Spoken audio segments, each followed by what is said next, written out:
అని నాకు అనిపించింది. ఎందుకంటే ఈ మధ్యకాలంలో కొంతమంది తెలంగాణ జాతిపిత అని వాళ్ళకు వాళ్ళే టైటిల్స్ ఇచ్చేసుకుంటారు. ఉద్యమకారుడు అనే పదాలు వాళ్ళే రాసేసుకుంటారు.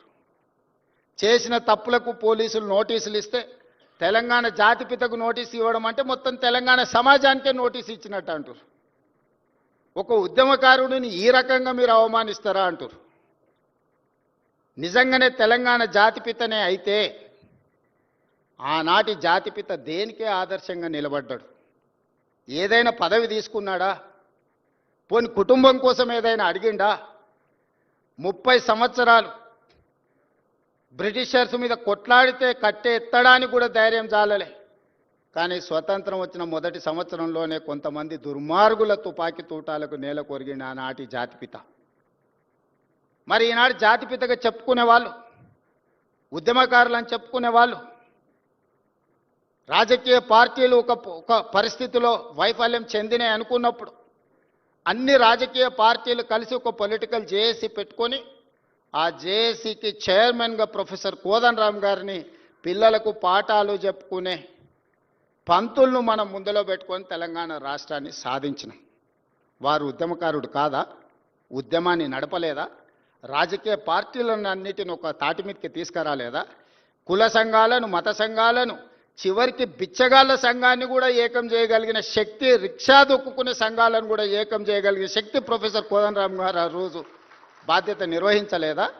ఇదే రావి నారాయణ రెడ్డి ఇదే హాల్లో అన్ని రాజకీయ పక్షాల సమావేశాన్ని ఏర్పాటు చేసి జానారెడ్డి గారి ఇంటికాడ నుంచి నాకు తెలిసినంతవరకు ఇక్కడికే వచ్చి ఆనాడు తెలంగాణకు అనుకూలము కాదు, ఆ తెలంగాణకు వ్యతిరేకం కాదు, ఆర్ఎస్యు నుంచి ఆర్ఎస్ఎస్ వరకు, కమ్యూనిస్టుల నుంచి కాంగ్రెస్ వరకు ఏకం చేసి తెలంగాణ ఉద్యమాన్ని ముందుకు నడిపించిన ప్రొఫెసర్ కోదండరామ్ గారు ఉద్యమకారుడు కాదా? మరి అలాంటి ఉద్యమకారుడైన కోదండరామ్ గారి ఇంటి తలుపులు బద్దలు కొట్టించి పోలీసులతో ఈడ్చుకపోయేటంత నేరం కోదండరామ్ గారు ఏం చేసిండ్రో మీరు అధికారంలో ఉన్నప్పుడు ఉద్యమకారులకు జరిగిన అవమానం మీరు అప్పుడే మర్చిపోయినరా?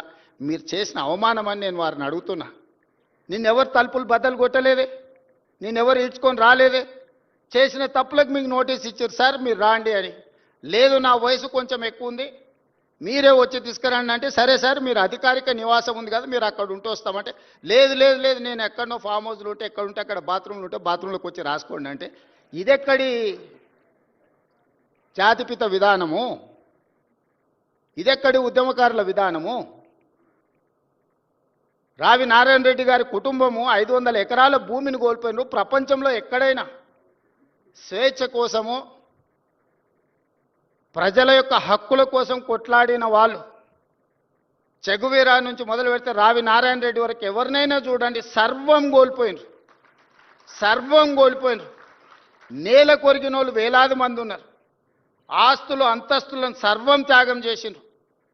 కుటుంబానికి నిల్వ నీడ లేకుండా ఉన్నదంతా ప్రజలకు పంచిచ్చిన వాళ్ళను ఉద్యమకారులు అన్నారు, జాతిపితలు అన్నారు. ఆ విధంగా ఈనాడు రావి నారాయణ రెడ్డి గారి కుటుంబం 100 ఎకరాల భూములను పంచితే ఉన్న పదవులను పార్లమెంట్ సభ్యుడిగా దేశంలోనే అత్యధిక మెజారిటీతో గెలిచిన రావి నారాయణ రెడ్డి గారు ఎంపీగా, ఎమ్మెల్యేగా పనిచేసి నాకు పదవులు వద్దు అని తృణప్రాయంగా భావించే ప్రజాక్షేత్రంలో ప్రజలకు ఆదర్శంగా నిలబడితే వారిని ఏమనాలి? వచ్చిన తెలంగాణ రాష్ట్రంలో పదవులన్నీ మీరే తీసుకుంటారు. 100 ఎకరాల ఫామ్ హౌజులు మీకే వచ్చే, టీవీలు మీకే వచ్చే, పేపర్లు మీకే వచ్చే, వేల కోట్ల రూపాయల వ్యాపారాలు మీకే వచ్చే, ఉన్న పదవులన్నీ మీరే పంచుకుంటారు, చేయాల్సిన తప్పులన్నీ మీరే చేస్తారు, పంచుకోవాల్సిన కాంట్రాక్టులన్నీ మీరు పంచుకున్నాక మీరెట్లా జాతిపిత అవుతారు, మీరెట్లా ఉద్యమకారుడు అవుతారో నాకు అర్థం కాలే. ఒకవేళ మీరే జాతిపిత, మీరే ఉద్యమకారులు అయితే రావి నారాయణ రెడ్డి గారు, ప్రొఫెసర్ కోదండరామ్ గారు సుప్రీంకోర్టు జడ్జిగా జస్టిస్ సుదర్శన్ రెడ్డి గారు తెలంగాణ రాష్ట్ర ఏర్పాటు ప్రక్రియలో అవసరమైతే తన బాధ్యతను కూడా పక్కన పెట్టి ఎవరేమనుకున్నా సరే ఈసారి ప్రజలకు స్వేచ్ఛ రావాల్సిందే, సామాజిక న్యాయం జరగాల్సిందే, సమానమైన అవకాశాలు రావాల్సిందే అని ముందుకొచ్చిన జస్టిస్ సుదర్శన్ రెడ్డి గారు లాంటి వాళ్ళని ఏమనాలి? దయచేసి ప్రజలు తిరస్కరించినప్పుడు అర్థం చేసుకోవాలి. ప్రజాక్షేత్రంలో మీరే స్వయంగా ఎమ్మెల్యేకి ఓడిపోయినప్పుడు, పార్లమెంటు ఎన్నికల్లో మీకు ప్రజలు ఒక్క సీటు కూడా ఇవ్వలేదన్నప్పుడు ప్రజల తిరస్కరణకు మీరు గురైనరు.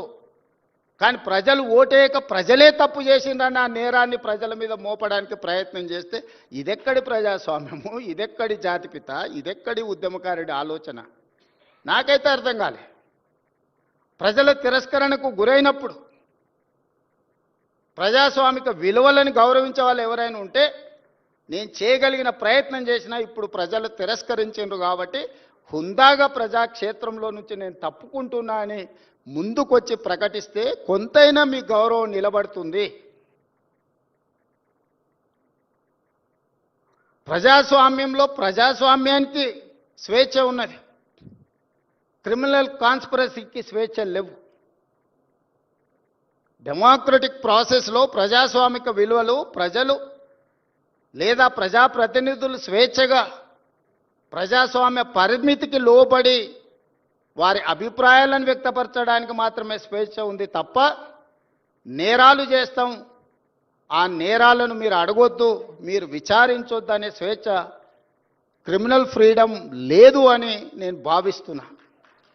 ఈ రెండిటికున్న చిన్న తేడాను తెలంగాణ సమాజం గమనించాలి.